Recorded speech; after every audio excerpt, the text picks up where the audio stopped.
Let's Toast Media says, let's just peel the Band-Aid off. You have a bunch of old men at Michigan, blue collar, and don't want to pay kids thousands and few millions to play college football. More about education. I mean, that's their stance, but I agree with you. Let's Toast Media. The Band-Aid needs to be pulled off. You just have to, and maybe you pick a booster who's just enthusiastic about it and would like to take on the collective, because I think that's the legal name of a group who is kind of handling the NIL or offering it to kids. Find it. I'm sure there's a booster who would be willing to organize everything, literally do all the legwork. I guarantee that. I would be willing to 100% guarantee that there is a booster who would be willing to take on that. Now, I haven't read all the NIL rules, so maybe a booster is actually illegal and not the correct person. I don't know, but you could find somebody. If Jim Harbaugh feels like it's just too much work, okay, great. But you can find someone. You can find someone. Shadyville 03. And this is where it kind of gets a little tricky, right? Because Shadyville says, I changed my mind on Michigan's NIL stance. I agree with it. Jim Harbaugh needs his type of guys, the type of players that love football. He's had more talented players that did less than last season. Now, see, here's the thing. I don't think just because a kid loves football, or I'm sorry, just because a kid wants to get paid doesn't mean he doesn't love football. And I would even argue the guys and kids that you're talking about, I don't think they're sacrificing their bodies solely because they love Michigan football. I think that's part of it.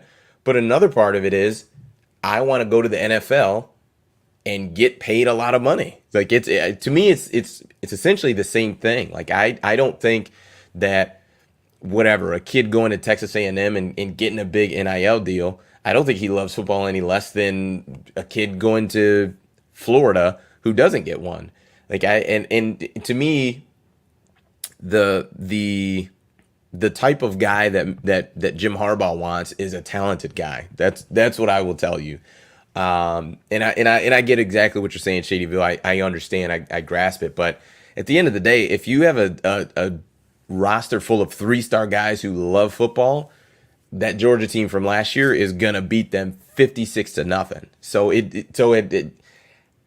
if that is going to be your stance and hard line, and you're not saying, I understand you didn't say I'm drawing a hard line, like that's my stance, but if it is, then you have to be comfortable with the lack of success, because I think that's probably what you're going to end up with if that continues to be Michigan's stance.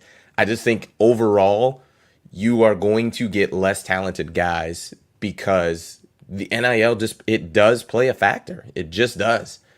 And if you continue to sit it out, I mean, here's the difficult part, right? We're in the early stages of NIL. It's only going to take a couple kids to tell, other recruits that, oh man, don't even go and visit Michigan. They don't do anything with NIL. They're not paying anything. Nothing. Trust me, these kids nowadays, 15, 16, 17, 18 years old, they're on social media, they're on Twitter, Instagram, all that, TikTok, and they are communicating. So the last thing you want is your lack of NIL focus to now hurt you even down the road. Forget about just this recruiting cycle, but now to hurt you down the road to where, we can't even get kids on campus because they know that we're not paying anything NIL wise. Mind you, Ohio State is, they've got their head coach saying that they need $13 million from boosters to keep the roster intact. Like that, those are two very different viewpoints of NIL, and I think those two viewpoints will have very different results if they don't change. So Shadyville, thanks for the comment. I just don't think you can operate that way in the environment that we're in today. I mean, Bryce Young got almost $1 million before he even started a game, and same Quinn Ewers. I think he got $1 million when he before he even got to Ohio State. Like that. That's life changing money for a 18-year-old kid, 19-year-old kid, and I'm not saying Michigan's got to offer millions of dollars, things like that, but I mean if it's something that you can do, why not? If it can legally give you an advantage for a kid, and maybe you don't offer it for every single kid that comes through, but maybe the special kids that feel, whatever the case is. But I just don't think you can. I don't think Michigan is going to be able to survive.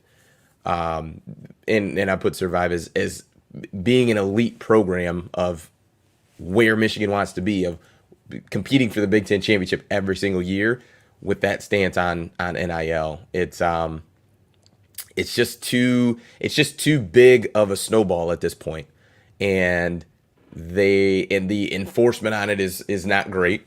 But at the end of the day, you just can't sit and stand by while it's happening. I just don't think that's gonna be a recipe for success.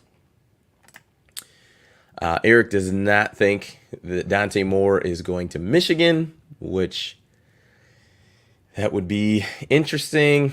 Shadyville, the gap year. So this gap year is talking about if Dante Moore and CJ Carr, which obviously CJ's not coming, neither come to Michigan, mentioned a transfer quarterback, grad transfer. I mean, anything is possible, so I'm not going to rule anything out. But I mean, the transfer portal just hasn't been something that Michigan's has done a lot in, and now, in my mind now that we're talking about it, it's like, man, Michigan is still operating a little too old school for my liking. Now, obviously, they shouldn't be doing anything to appease me, but you're just not going to be able to. You just can't. You can't just be old school and just say that we're just going to do things the way we've always done it. Businesses die like that. Now, this like it or not, Michigan football is a business, and a very big one, and they can't operate that way. So we'll see. Adrian says, sounds like he was never coming to Michigan. I don't know if that is the case. Oh man. Somebody just had a comment about Wiltfong. All-time picks. No way. Is that his percentage? Eric put Wiltfong's all-time picks, 91.32%. I don't know if that's true, but holy cow. Let's see. Yeah, it says Wiltfong has him at organized night money.